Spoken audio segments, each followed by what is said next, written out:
खरं तर आता मला सिद्धिराजसाठी काहीतरी खायला करायचंय, पण कसं करू? एवढ्या पावसात चूल कशी पेटवणार? किचन मध्येही नाही जाता येणार.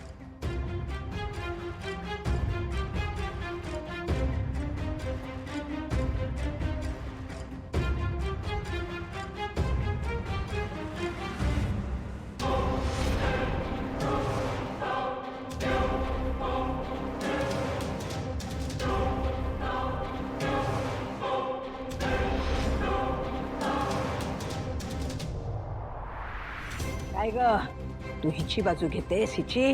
हा, आता आपण आसपास कोणी नाही हे बघून या विलक्षणात स्वयंपाक घरात निघाली होती. एवढा मोठा अनर्थ घडला असता कळतं का तुला? आजी, आजी मला माफ करा. सॉरी, माझ्या हातून तुमचा नियम मोडला गेला. पण अहो, सिद्धिराजसाठी काहीतरी खायला बनवायचं होतं आणि बाहेर इतका पाऊस पडतोय की मी चूलही नाही पेटवू शकत, म्हणून. तू नियम मोडू पाहतेस? सिद्धिराजना आता बरं नाहीये ना, त्यामुळे त्यांच्यासाठी खायला बनवायचंय. त्यांना गोळ्या औषधं घ्यायची आहेत, म्हणून माझी इतकी धडपड चालली आहे काहीतरी खायला बनवायला. मी एक काम करू का, मी ना पटकन खायला बनवते काहीतरी, आणि माझं सगळं आवरून झालं की तुम्हाला स्वच्छ करून देते. अख्खं स्वयंपाकघर सगळं धुवून देते.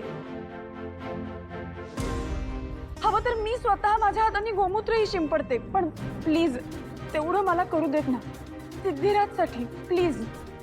काय ग रे अवलक्षणे, माझ्या सिद्धूचं नाव पुढं करून तू स्वयंपाक घरावर सुद्धा ताबा मिळवू पाहतेस काय?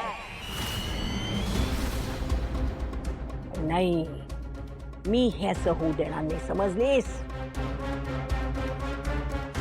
ही सुलक्षणा सर्जेराव गाडे पाटील जिवंत आहे तोपर्यंत या घरातल्या स्वयंपाक घराला तुझ्या अंगावरून वाहणारा वारा सुद्धा शिवू देणार नाही. आणि काय ग, तू काय बघत राहिलीस? तिच्यावरती नजर ठेव. स्वयंपाक घराच्या आसपास सुद्धा ही दिसता कामा नये. जबाबदारी तुझी आहे, समजलंस?